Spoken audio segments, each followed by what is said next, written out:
Bonjour tout le monde, ici c'est Justin et bienvenue dans cette toute autre vidéo. Aujourd'hui nous allons parler des escaliers dans Revit Architecture. Alors je l'ai parlé déjà sur d'autres logiciels, mais dans Revit vous allez voir que non, Revit en tout cas Revit va vous montrer une autre façon, une autre approche des escaliers. Alors vous allez comprendre qu'en gros de façon générale il y a trois étapes. Donc on va voir les trois étapes de la conception d'un escalier ou bien de la réalisation d'un escalier. Donc, il y a trois étapes. Je vais vous expliquer tout de suite les trois étapes. Et surtout, il y a deux manières, quand on va arriver maintenant dans Revit, il y a deux manières de dessiner les escaliers dans Revit. Il y a une manière beaucoup plus simple, pas très compliquée. Ça, c'est les blocs. C'est des blocs d'escalier. Et vous allez voir également qu'il y a une méthode par esquisse. Alors, par esquisse, bon, c'est pas compliqué, c'est compliqué, mais c'est relatif tout ça. Mais comme vous le savez, avec Justin, les choses deviennent faciles. Donc, les amis, connectez-vous, attachez-vous, et puis attachez vos ceintures, ne vous attachez pas, attachez plutôt vos ceintures, et puis voilà, on va aller. Donc, si vous venez d'arriver sur cette chaîne, et que vous venez de me découvrir, je me présente, mon nom c'est Justin Mortodé, je suis architecte depuis 2018 et j'ai commencé comme ça à partager ce que je sais avec des gens sur la chaîne YouTube de Justin Architecte. Donc soyez les bienvenus, abonnez-vous surtout si vous venez de nous rejoindre. Si vous n'êtes pas encore abonné les gars, merci d'avance, et si vous êtes déjà abonné, on est ensemble, c'est la famille et on va évoluer ensemble. Donc, et pour ceux qui veulent me contacter, hein, c'est architectejustin@gmail.com pour tout ce qui est partenariat, collaboration, pour des formations, pour ainsi de suite, consultation, voilà, tout ça. Donc, mon mail, il est là, architectejustin@gmail.com. Ok, on passe maintenant aux choses sérieuses. Alors, pour dessiner les escaliers, je vous ai dit qu'il y a trois étapes. Dans la première étape, ce que beaucoup ne savent pas dans les escaliers, parce que je vais le redire rapidement avant d'arriver sur les escaliers, il faut que vous compreniez d'abord la terminologie de l'escalier. Donc, alors, quand vous comprenez ça, c'est important. Même si vous ne connaissez pas la terminologie en tant que telle, ce que vous allez faire, c'est de connaître les dimensions des escaliers. Donc, pour ce faire, je vais rapidement venir ici. Comme vous êtes en train de voir là, on ne va pas trop traîner. Ça, c'est la terminologie. La largeur de l'escalier, c'est ce qu'on appelle l'amarchement, c'est la largeur. Alors, plus ou moins, l'amarchement, c'est pris à minimum 1 mètre. Hein. 1 mètre, c'est la largeur de l'escalier. Sinon, voilà, l'idéal dans les maisons, dans les maisons tout simplement, donc quand on est dans des maisons, ça tourne autour de 1,10 m, 1,20 m. Mais quand on va dans des édifices qui reçoivent du public, donc tout ce qui est ERP, donc édifice recevant du public, on est directement dans les 1,40 m. Vous voyez ce que je veux dire? Voilà, donc l'amarchement c'est ça, c'est la largeur même de l'escalier. Et vous allez voir le G qui est là où on pose le pied. Donc le G, on appelle ça également le giron. Le giron, c'est là où on pose le pied. Alors là, on nous dit que la longueur moyenne le pied d'un humain, la longueur, si vous mesurez la longueur de votre pied, on tourne autour de 27-28 cm comme ça. Donc voilà pourquoi les gens ils prennent généralement 30 cm. Voilà, 30 cm pour le giron G. Donc le giron G ici, 30 cm. Et pour la hauteur, on appelle également la contre-marche. Donc voilà, contre-marche. Cette hauteur-là, généralement, alors, c'est pris entre 15 et 20. Donc, 20, c'est extrême. 20, c'est beaucoup. Quand vous prenez une hauteur de contre-marche de 20, c'est-à-dire que la contre-marche est très, très, très épaisse. Donc, voilà, idéalement, voilà, c'est 15, 16, 17, 18, 19 et 20. D'ailleurs, on va voir, il y a une formule qui permet, parce qu'il y a un rapport, entre la hauteur, entre cette hauteur générale de l'escalier. Donc ça, c'est la hauteur générale de l'escalier. Il y a un rapport, hein, il y a un rapport entre ça. Ça, c'est la hauteur générale de l'escalier. Il y a la pente qu'il faut respecter. Donc, il y a un rapport pour ceux qui ont fait les cosinus et les sinus. Vous voyez, il y a une hauteur et puis il y a la longueur. Donc, vous voyez qu'il y a un rapport qui permet de déterminer, c'est en fonction de cet angle-là qu'on va maintenant appliquer à la loi de Blondel. On va voir tout à l'heure la loi de Blondel. Qu'est-ce que la loi de Blondel dit? Je l'ai déjà dit ici. Mais voilà, il y a des rapports en fait. Ce n'est pas arbitraire parce que plus vous changez G, ça influence également sur la contre-marche. Si vous changez la hauteur de la contre-marche, ça influence également ainsi de suite. Donc, il y a tellement d'éléments Ça influence également le nombre de marches parce que c'est que il y a une marche, regardez ça, une marche, deux marches, trois marches, quatre, cinq, six, sept, huit, ainsi de suite. Donc, il y a un rapport entre le nombre de marches, la hauteur de marche. Donc, tout ça, c'est mis ensemble. Mais ce que je suis en train de dire ici, c'est qu'il faut que vous connaissiez juste ces petites différences-là. L'épaisseur du limon, alors généralement, c'est l'épaisseur de la paillasse. Les gens y prennent généralement 10 centimètres, ainsi de suite. Alors, c'est une poutre. Donc, voilà. Je ne vais pas trop m'attarder là, la trémie, c'est le vide. Regardez, il y a un vide là, quand on monte sur l'escalier. Regardez, quand quelqu'un monte sur l'escalier ici, il y a un vide au-dessus de lui. Ce vide-là, c'est ce qu'on appelle trémie. Voilà. Si on ferme ici, en marchant sur l'escalier, arrivé ici, tu vas taper ta tête ici. Voilà pourquoi il y a un vide pour que tu échappes en fait, pour que tu passes. Donc ça s'appelle la trémie. Ce vide-là s'appelle trémie. Donc ce vide-là, il y a sa largeur et puis il y a également la longueur. Donc il y a la longueur de la trémie, la largeur de la trémie et l'épaisseur de la trémie qui est l'épaisseur généralement de la dalle. Voilà. Donc ça, c'est la première étape. Vous devez connaître cette dimension. Parce que quand on va venir dans Revit, il faut que vous connaissiez cette dimension-là, c'est important. Il faut que vous connaissiez cette dimension-là. Donc, sans plus tarder, on va atterrir, boum, dans Revit. Donc, on arrive dans Revit comme ça, et puis voilà, on va commencer maintenant à dessiner un escalier de base. On va, comme je vous ai dit, on va aller d'un escalier plus simple vers des escaliers de plus en plus complexes. Voilà, donc on va prendre un escalier. Quand vous prenez un escalier, c'est simple, hein? Donc l'escalier pour dessiner, voici quelques informations que vous devez avoir de base sur tout type d'escalier, qu'il soit par esquisse ou bien par bloc. Ça, ce sont des informations de base que vous devez avoir. Ici, par exemple, ligne de justification, vous allez le voir tout de suite. La ligne de justification, pour ceux qui utilisent Archicad, je l'ai expliqué plusieurs fois, c'est la ligne par rapport à laquelle l'élément se met à gauche ou à droite de cet élément-là. Voilà, donc ça, c'est la ligne de justification. Donc, vous pouvez décider de dessiner par la ligne verticale, la justification peut être à droite ou à gauche ou au centre, ainsi de suite. Donc, à vous de voir. Voilà, mais moi, généralement, je prends soit à gauche ou soit à droite. Mais je prends très rarement la justification au centre. Voilà. Après, également, il y a le décalage. Le décalage, c'est quoi? C'est au moment de tracer l'escalier. L'escalier va se décaler de la ligne de justification. Et après, la largeur réelle de la volée, donc, c'est ce qu'on appelle l'amarchement. L'amarchement, donc, c'est un peu ça. Alors, il y a une autre information également que je tenais à expliquer ici. La volée, en fait, c'est une ligne, regardez, là où il y a une ligne noire, là, on appelle longueur année de marche. C'est une ligne imaginaire qui est là qu'on appelle la volée. C'est-à-dire que quand quelqu'un monte le parcours de cette personne, ça s'appelle la volée. Vous allez comprendre pourquoi. Tout de suite, vous allez comprendre pourquoi j'insiste sur cet élément-là, la ligne de volée, ou bien voilà. Vous allez comprendre ça tout de suite, pourquoi je dis ça. Donc, ici, par exemple, moi, je prends 120 mètres. Donc, ça, ce sont des informations de base. Après, quand on descend ici, alors ça, c'est les informations relatives à l'escalier. Donc, je vais descendre un peu l'arborescence. Pour le moment, l'arborescence, je vais le descendre un peu pour vous montrer ça. Alors, le niveau de base, c'est-à-dire que c'est où ce que notre escalier va être placé. Donc, dans ce cas-ci, notre escalier notre escalier va se placer sur le rez-de-chaussée. Dans son niveau de base, c'est le rez-de-chaussée.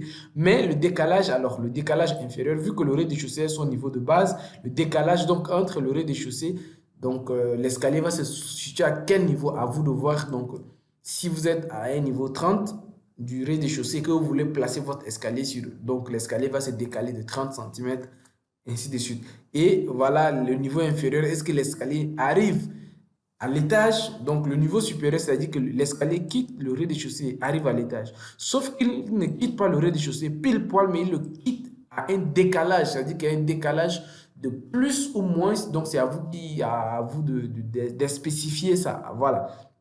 Et une fois que vous avez spécifié ça, il va griser tout simplement parce que en fonction des informations que vous avez entrées, hein, parce que moi, dans ces cas-ci, regardez, si je viens dans les élévations ici, j'ai paramétré, si vous venez ici, quand je viens dans les escaliers, moi, j'avais paramétré déjà à 3,50 m. J'avais paramétré l'étage à 3,50 m. Donc, mon étage était paramétré à 3,50 m.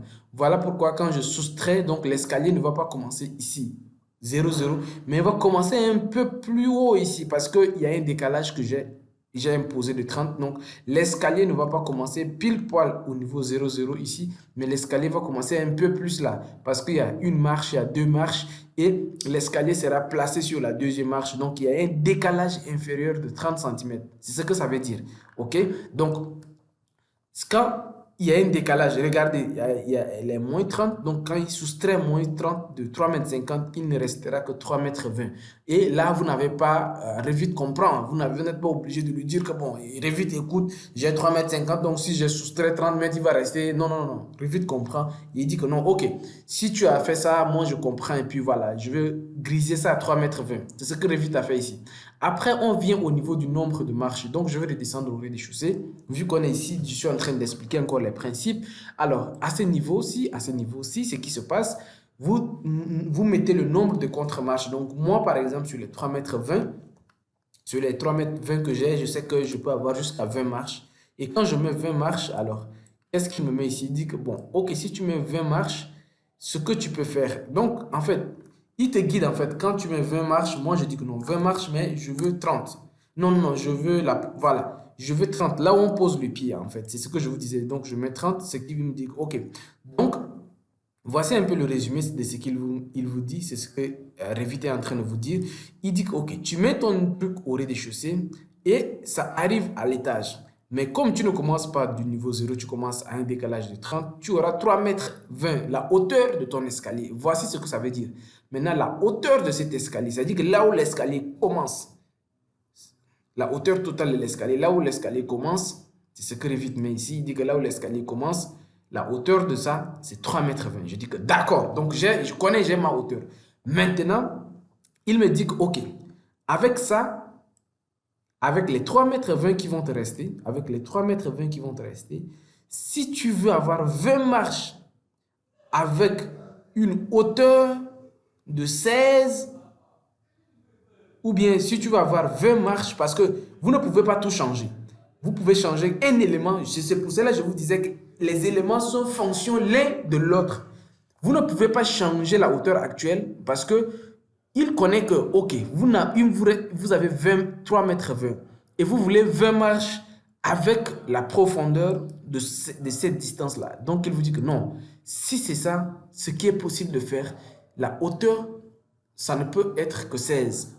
C'est ce qu'il est en train de vous dire. Donc, vous lui donnez la hauteur, vous lui donnez le nombre de marches qu'il y a et vous lui donnez en même temps la profondeur, donc le giron, il vous donne automatiquement la hauteur. Alors, vous allez voir, voici pourquoi il y a une formule ici qu'on appelle la règle de calcul.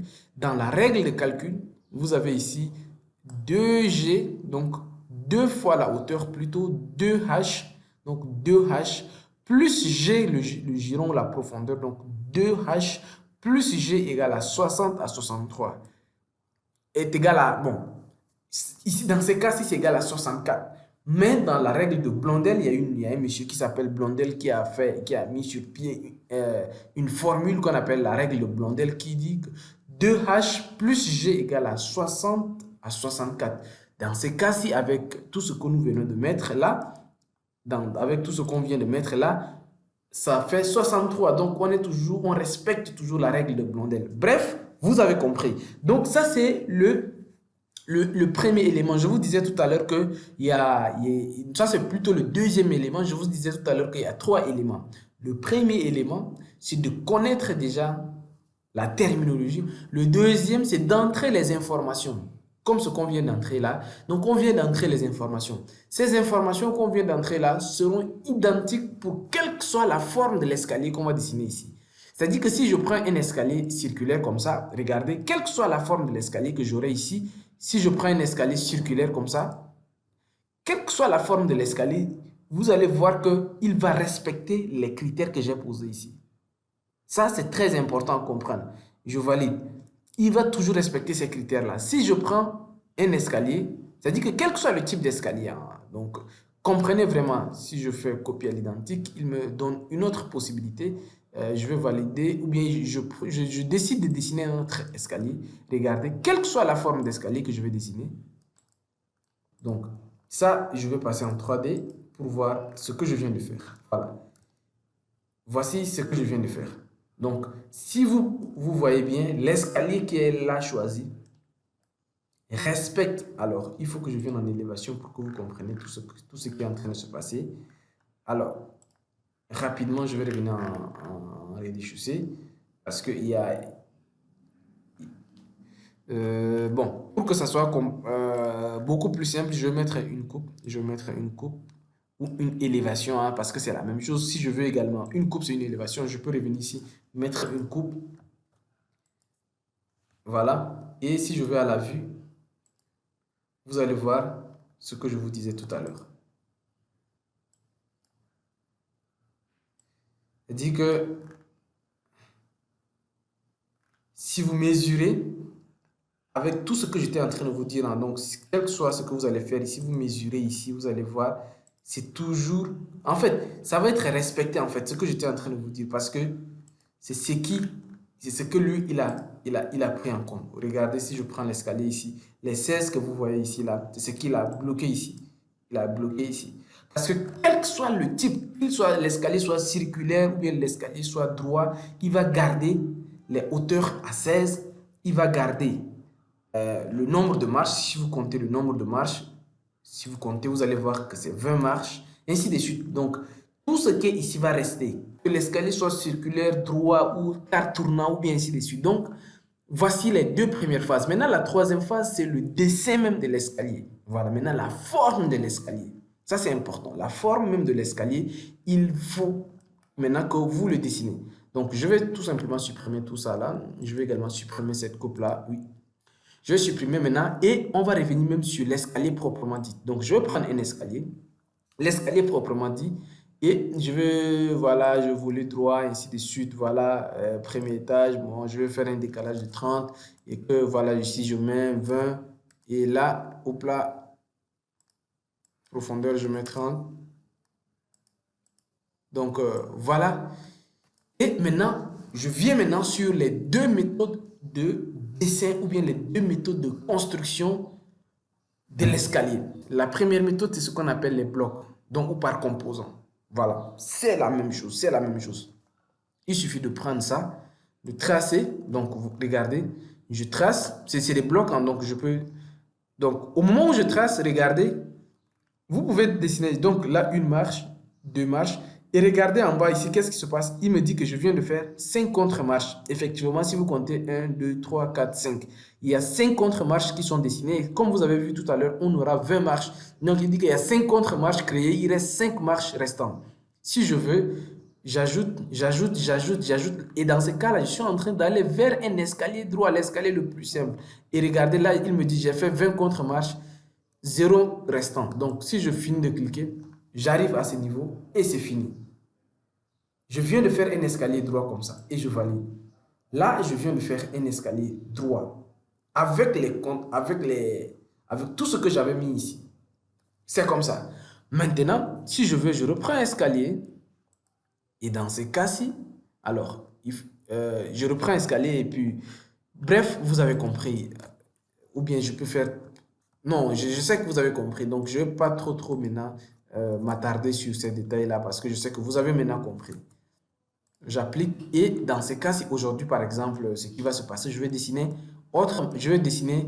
un escalier comme ça. Là, je vais me mettre plutôt sur le côté pour ne pas me rapprocher trop là-bas. Regardez, là, je vais mettre 5 contre-marches et je viens là comme ça. Vous savez les codes automatiques, donc je vais mettre 120 pour me caler à 120. Je descends ici. Regardez. Là, je mets encore un peu de contre-marche. Et là, de là à là, je vais me mettre à 120. Et je reprends encore ici comme ceci. Regardez. Ça, je suis en train de dessiner. Je dessine un escalier en U comme ça. C'est-à-dire que de façon visuelle, je mets 3 ou 4 contre-marches, je me tourne, je mets 4 ou 5, je me tourne, je me mets ainsi de suite. Et si je finis, je valide. Cette manière de dessiner là, ça c'est vraiment très simpliste. Voilà, donc regardez vous-même, c'est très simple. Je dessine différents types d'escaliers en fait, des escaliers droits. Alors ce que vous êtes en train de voir là, c'est comme c'est des grilles comme ça. Alors il faut que je passe en 3D pour que vous voyez mieux Ce que vous ne voyez pas très bien, c'est juste des dalles. Donc, c'est du béton qui est ici, hein, c'est du béton. Donc, quand vous venez dans les composants, c'est du béton, mais après, vous pouvez aller changer. Moi, j'ai mis ça comme ça, hein, c'est juste du béton. Alors, je reviens au rez-de-chaussée. Le but aujourd'hui, c'est pas de voir les matériaux, et ainsi de suite. Donc, je vais vous montrer juste ça. Maintenant, tout ça, c'est la même chose, hein, pour tous les autres escaliers. Donc, ça, c'est le dessin maintenant. Vous pouvez prendre un escalier comme ceci. Voilà, vous allez le cliquer. Là, il vous dessine un escalier directement comme ça. Cet escalier, là, plus ou moins, vous le placez.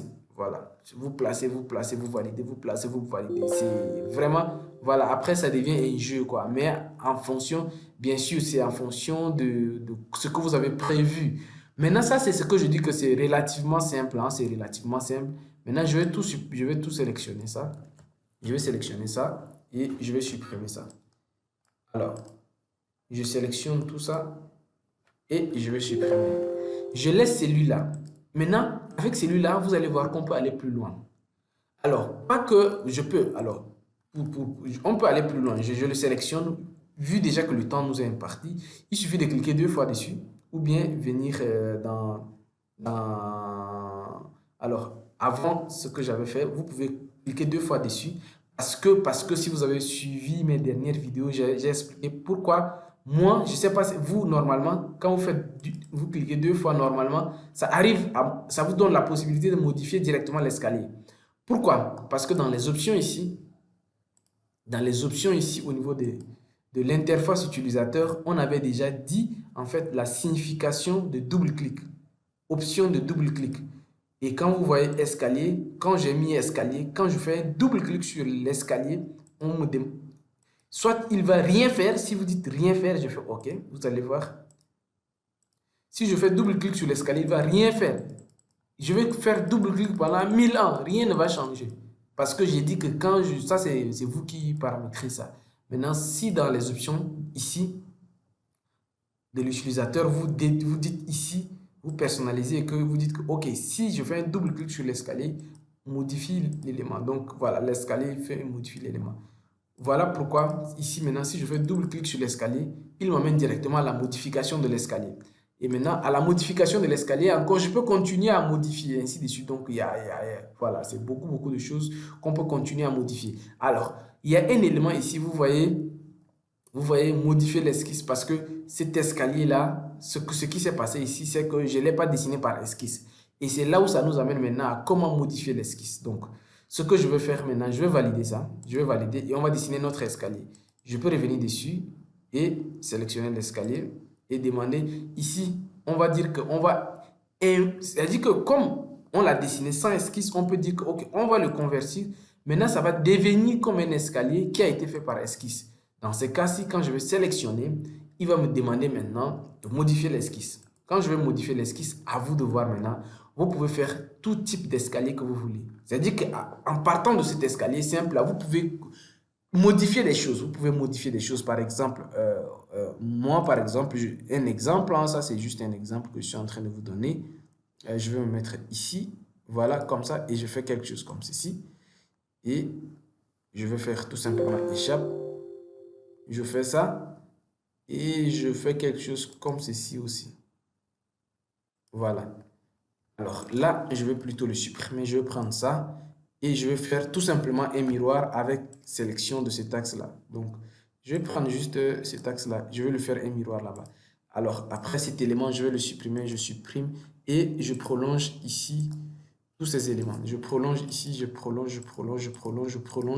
Alors, vous allez voir, ça va aller très vite. Je suis en train de dessiner carrément un autre type d'escalier. Alors, ce que je peux faire également, je peux enlever des marches et ainsi de suite. Tout ça, c'est des choses possibles à faire ici. Donc, j'ai tout. Comme ça, je reviens ici et je prolonge jusqu'ici. Même chose, hein. Donc, ça va aller très vite. Alors, si vous voulez, vous pouvez aller même plus loin. Vous pouvez aller plus loin que ce que je suis en train de faire là.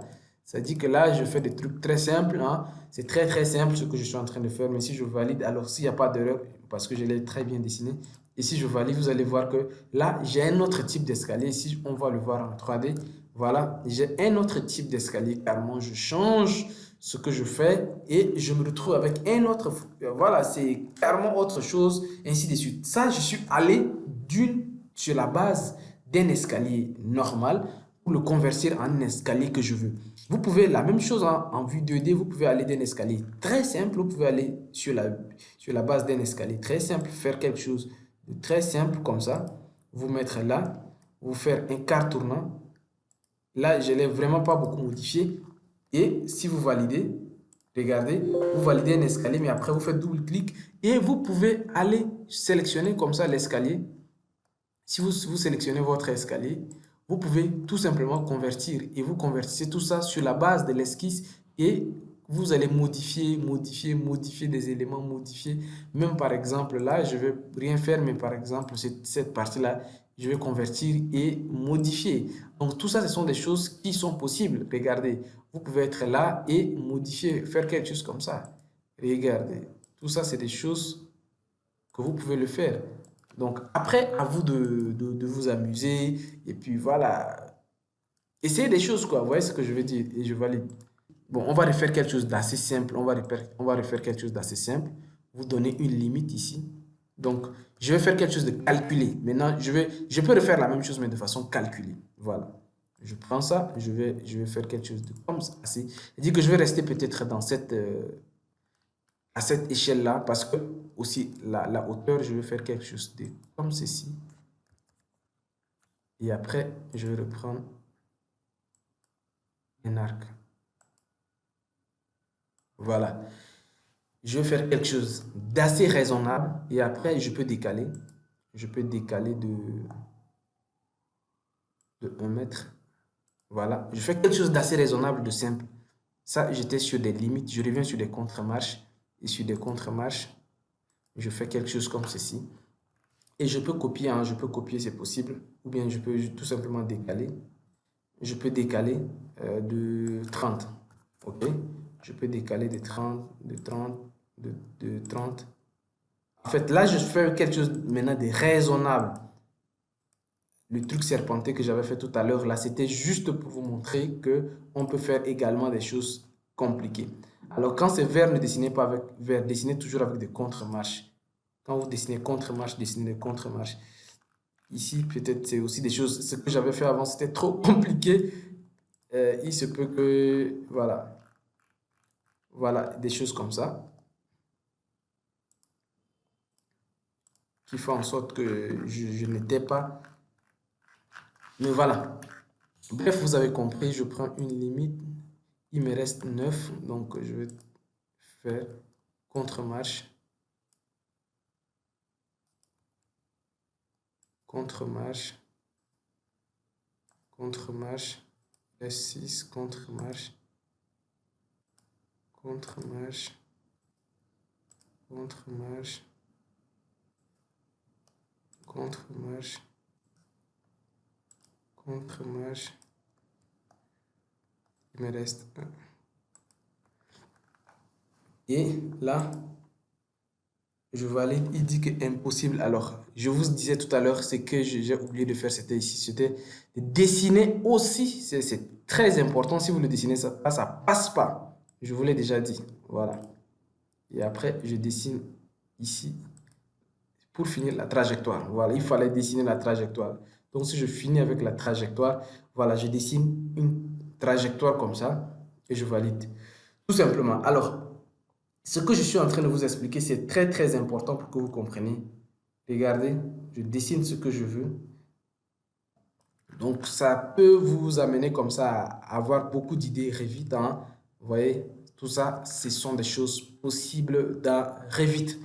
Voilà, donc les amis, merci beaucoup d'avoir regardé cette vidéo jusqu'à ce niveau. J'espère que là, maintenant, vous allez vous amuser avec Revit, à tester des choses de gauche à droite pour voir des choses qui vont marcher. Quant à moi, je vous dis à très bientôt. Pour toutes les personnes qui veulent la formation complète également en Revit, c'est disponible. Ok, donc contactez-moi aux adresses qui sont en bas et vous allez pouvoir également vous en procurer de la formation complète. Au revoir, à très bientôt et ciao, ciao.